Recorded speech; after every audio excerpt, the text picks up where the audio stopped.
I think, though, if you reverse the circumstances, it becomes very difficult for these arguments to hold up.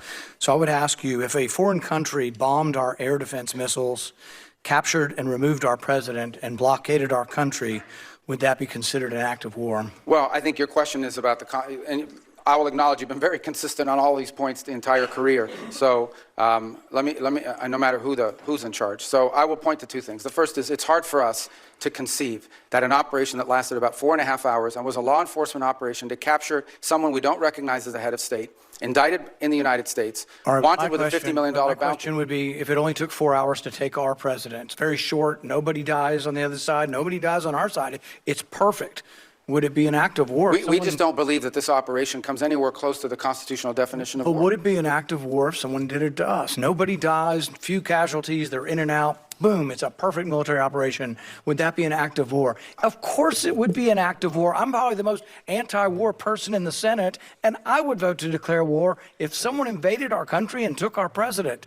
So I think we need to at least acknowledge this is a one-way argument. One-way arguments that don't rebound, that you can't apply to yourselves, that cannot be universally applicable are bad arguments. This is my video update on this Thursday afternoon, January the 29th, coming to you from Athens, Greece. Let's talk about some news. And let's start things off with the trip by Kier Starmer to China, where he will be meeting with Chinese officials and with Xi Jinping. Kier Stamer travels to Beijing. I believe it's been 8 years since we've seen a British prime minister traveling to China. Kier Stamer is arriving in China with a huge delegation. A whole lot of businesses are traveling with 008 to China as Kier Starmer is looking for money. He wants money. Money. Give me your money. That is what he is asking of China. He's looking to make some big business deals and to get some money for a struggling Starmer administration and Starmer economy. And just a couple of weeks ago, China was enemy number one, or enemy number two. Probably enemy number two. Russia's probably enemy number one for 008. But China was at the top of the list as one of the UK's big enemies. The axis of evil. China's right up there in the UK's axis of evil list. And now he is traveling to Beijing to do business. Following up on Canada's Mark Carney, who was the bank head of England. Isn't that interesting, huh? Maybe the globalists are trying a new tactic, moving things around, shifting their view of things and saying, you know what, let's engage with China perhaps as the globalists. Let's court China, see if there's something there for us as the world shifts to multipolar. So they send Carney, they send Stamer in Beijing. He was with, let me get a list of the companies.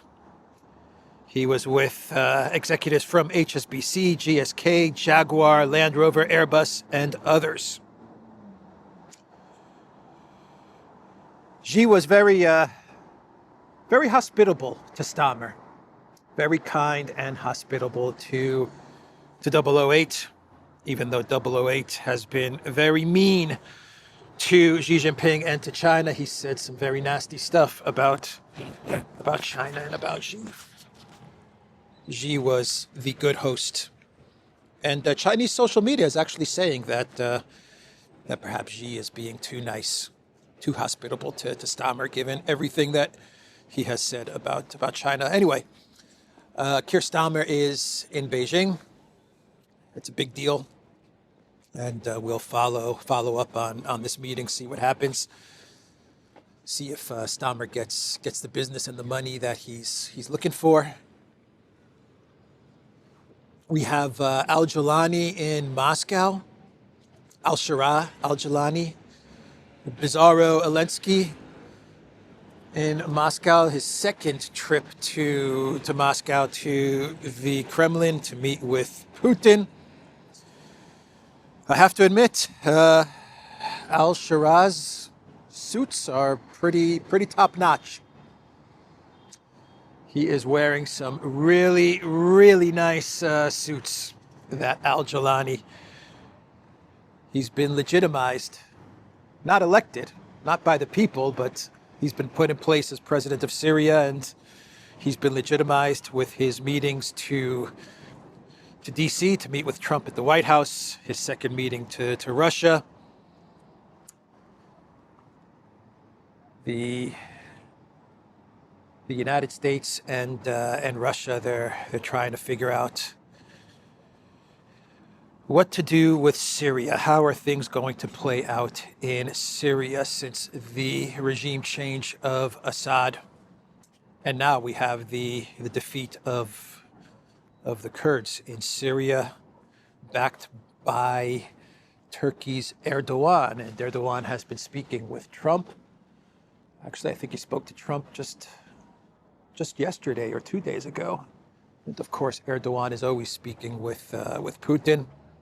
Erdogan is the puppet master pulling the strings of Al-Jolani, as is the United States and Israel, but it's really Erdogan who's putting a lot of backing behind Al-Jolani. At least that's my take of things.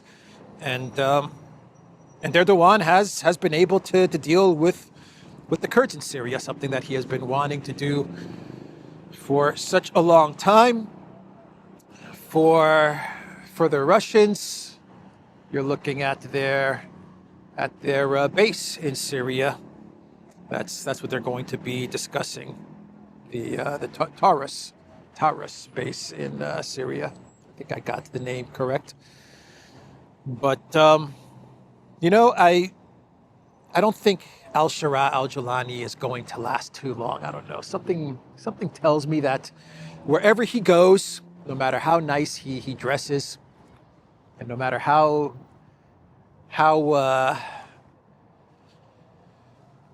legitimized he's become from being placed as the leader of Syria, even though once upon a time he headed Al-Qaeda, HTS al-Nusra, and had a 10 million bounty on his head. Now he's become the legitimate leader of Syria. Something tells me that he's not going to last long, because wherever he goes, wherever he's meeting with, whether he's meeting with Trump or with Putin, it's just bad optics.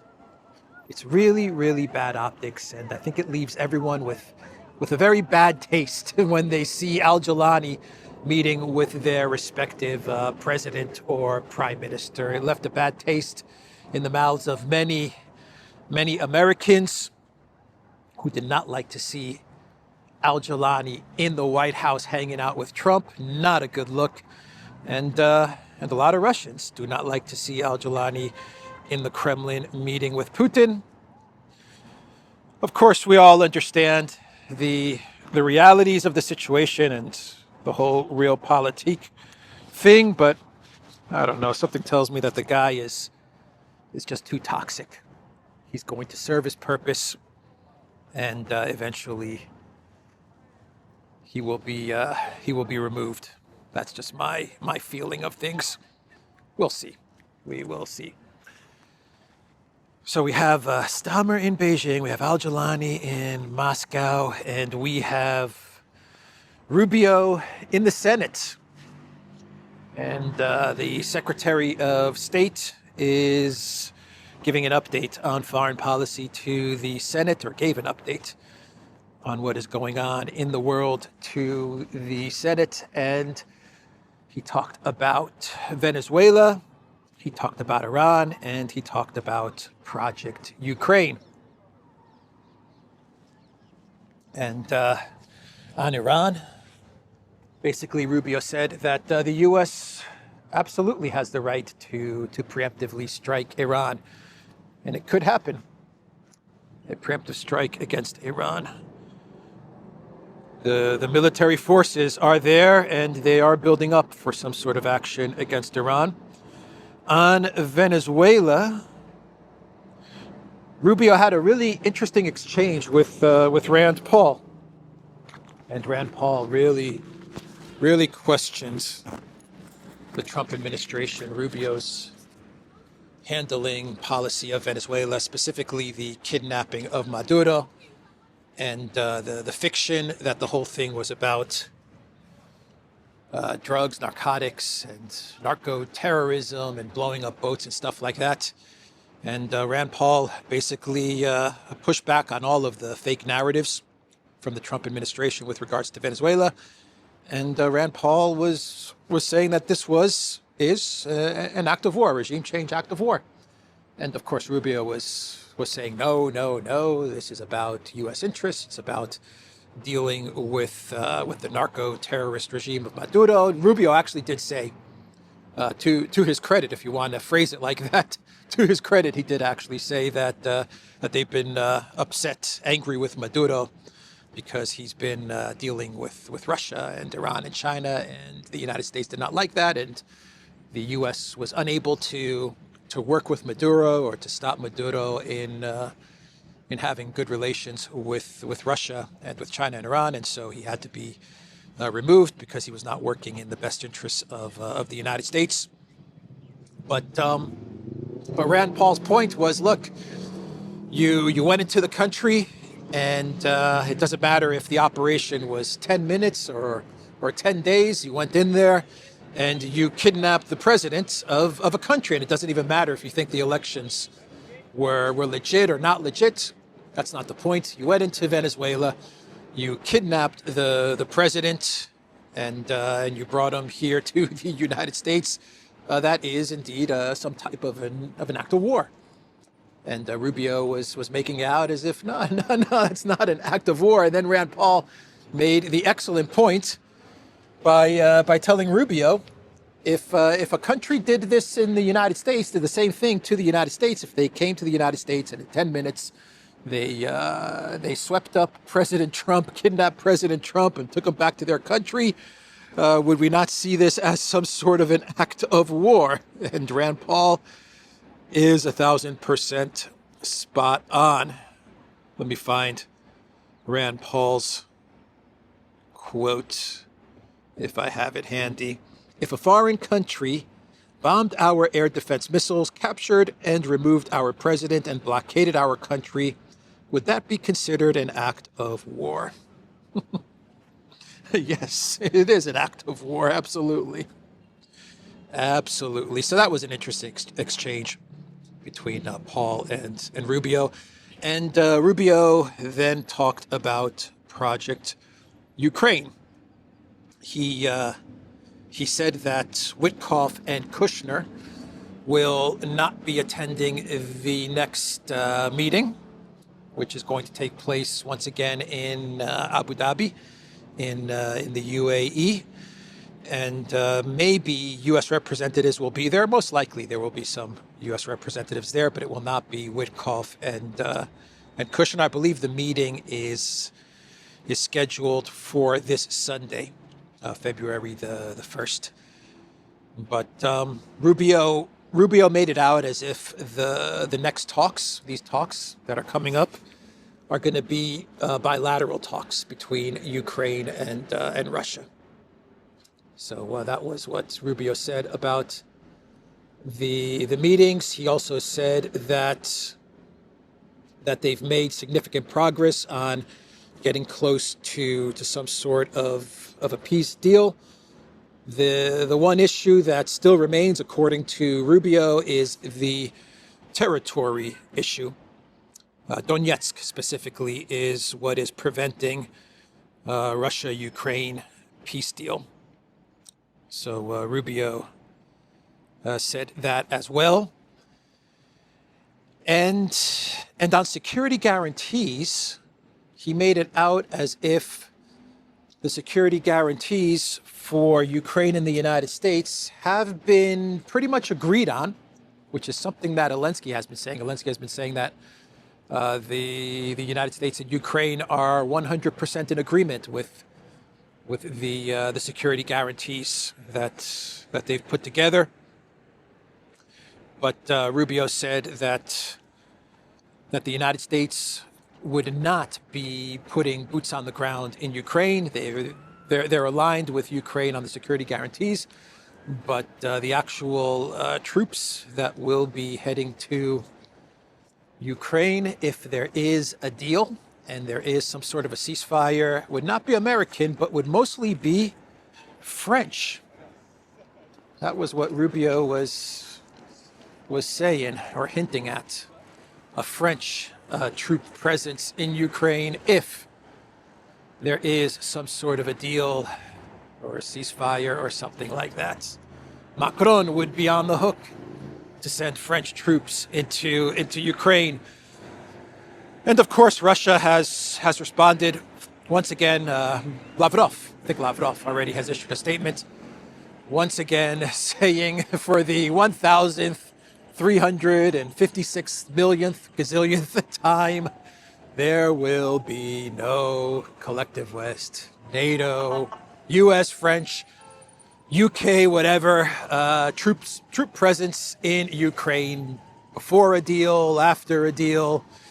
It's not going to happen. That was Lavrov's statement again.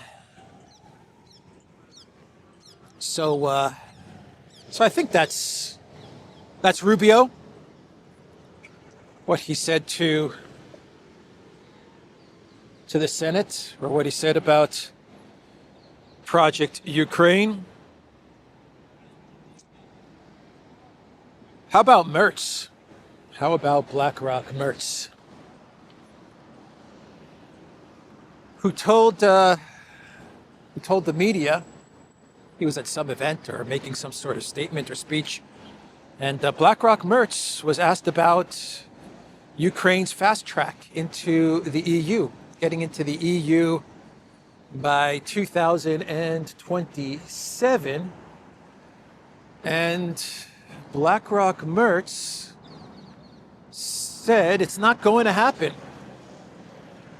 Must be some sort of event is going to take place here. That's how it looks. Got the police who are arriving. Something's going to happen here at the Olympic Stadium. Anyway, BlackRock Merz, let's cross. Why not? He is saying no to Ukraine being fast-tracked into the EU, which left me a bit stunned, actually very, very surprised at this statement from Merz. I would have thought that BlackRock Merz, given all the money that could be pouring into Ukraine if it's fast-tracked into the EU, with BlackRock taking an advisory role in all of the money that could be invested in the EU, I was under the impression that BlackRock Merz would be pushing for a Ukraine fast track into the European Union, but that's not the case, and I can't figure out why. Why, oh why, is BlackRock Merz not pushing for Ukraine's fast track into the European Union? I can't figure this out. Can you guys figure out why? Why Merz is not backing Ukraine's fast track into the EU? BlackRock Merz? What has BlackRock told him? Is BlackRock telling Merz, you know what? The whole prosperity deal, the 800 billion, the 1.5 trillion, forget about it. It's never going to happen. Let's move on to other investments. Let's take a look at BRICS in China and building up Europe's own military will invest in all of that. Forget about Project Ukraine. I don't know. I can't figure out Black Rock Merz's position here. What's happening? And even I think the foreign minister of Luxembourg, he also issued a statement today saying no fast track for Ukraine into the European Union. They're not going to get in by 2027. Are the European Union leaders ditching Project Ukraine? Is that what they're about to do? Is there no more money in it because they realize that Russia's going to win, and whatever money they sink into Project Ukraine, it's not going to make a difference, or it's not going to be able to get out of Ukraine so that the washing machine can spin and operate? I don't know. I can't figure it out. Maybe you guys can figure it out. I don't like it. I do like it. I like it a lot. I like this video. Hit the like button. And what an upside down world we live in when we have Carney and Kaja Kallas ushering in the new kind of new and improved world order for the globalists, or announcing the beginning of something new for the globalists as they announce the end of the international rules-based order, which according to Carney, never really existed. We were just pretending, but boy, did we make a lot of money. We did really well off of pretending that there was some sort of an international rules-based order. That's what Carney said at the WEF, his now infamous speech at the WEF. Anyway, Stunning and Brave, she was speaking at some sort of a defense meeting, and she said that the whole transatlantic thing, it's over. We're still friends with the United States. We're still allies. We're still buddies and pals. But the whole rules-based order, yeah, that's done. That's what Stunning and Brave said. Yeah, I wonder if she can spell international rules-based order. But anyway, that was a speech from Kaja Kallas. She said that Europe is no longer Washington's center of gravity. Wow, that's quite a statement from Kaja Kallas. Washington is no longer, or Europe is no longer Washington's center of gravity. So her message was that the EU now has to build its own big military. The EU is on its own. Yes, the US is an ally and friend, but it now has to look after its own well-being, and it has to build a big military to defend itself. So that means big money being spent on building a big European military. I'm not so sure if that means with NATO or without NATO. But Kallas also said that perhaps, given the end of the transatlantic partnership, that perhaps the EU needs to do away with the whole voting system that is currently in place, which needs all of the EU member states to vote on certain policies and issues. A unanimous vote needs to happen in order to pass certain things, and it's time to move on to a simple majority type of system. That was her general message. Stunning and Brave, Kaja Kallas. And then she talked about her childhood in Estonia. When I was a little girl in Estonia, when I was going to school in Estonia, the bell used to ring once, and that was one warning, and then it used to ring twice because they didn't have mobile phones back then. And then the third time a bell would ring, that meant that things were this was a big warning. I think she said it was a big warning about something about to happen. I forgot exactly what she said. When the bell would ring 3 times, the third ring meant that this is a serious warning. And she said that Europe, the EU, well, it's the third bell ringing. That was her point. It was gibberish and gobbledygook, but also quite astute, quite intelligent, quite revealing, quite personal, coming from stunning and brave Kaja Kallas. I liked the story. I liked it. I found it quaint and charming, and very, very revealing, very personal. It really gave us good insight into the leader, the person, the childhood of Stunning and Brave, which I thought was very endearing. Oh boy. Anyway, let's move on. Let's move on. And it was raining hard just a couple of hours ago. But let's talk about Greenland, Denmark actually. Greenland and Denmark. Let's talk a little bit about Greenland and Denmark. And it looks like, according to various polls that have come out, that the whole Greenland thing has helped Prime Minister Frederiksen. She's gotten a Greenland bump in the polls. They did not do very well in the last elections, and things were not looking good for her and her party with support.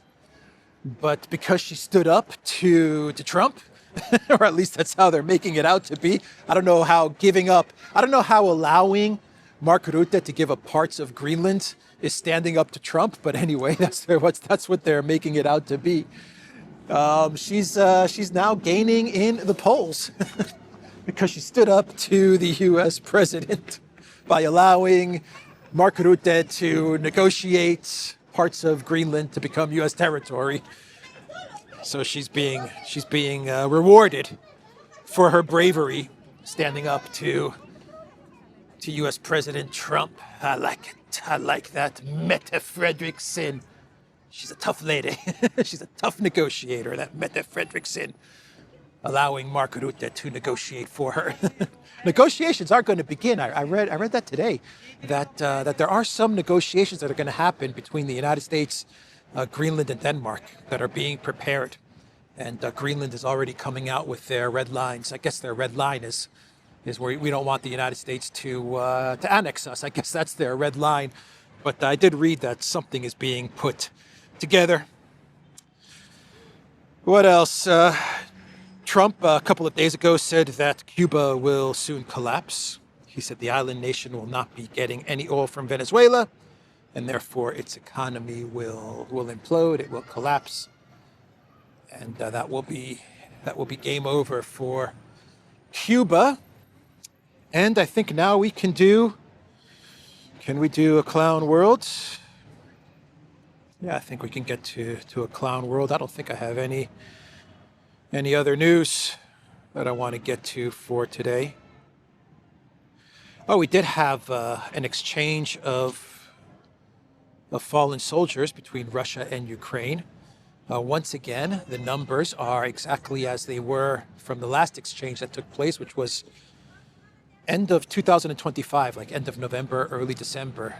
That was when we had the last exchange of fallen soldiers. And in this exchange, the numbers are pretty much the exact same, if not the exact same. 1,000 Russian soldiers returned to Russia from Ukraine, and 1,000 Ukrainian soldiers from Russia to Ukraine. So 1,000 Ukrainian soldiers and 38 fallen Russian soldiers from Ukraine to Russia. So once again, 1,000 to 38. 1,000 Ukrainian soldiers to Ukraine, 38 fallen Russian soldiers returned to Russia. I think we've had 13 or 14 exchanges, and the numbers have been this exact amount, this exact ratio, 1,000 to 30, 1,000 to 40 for the past year and a half.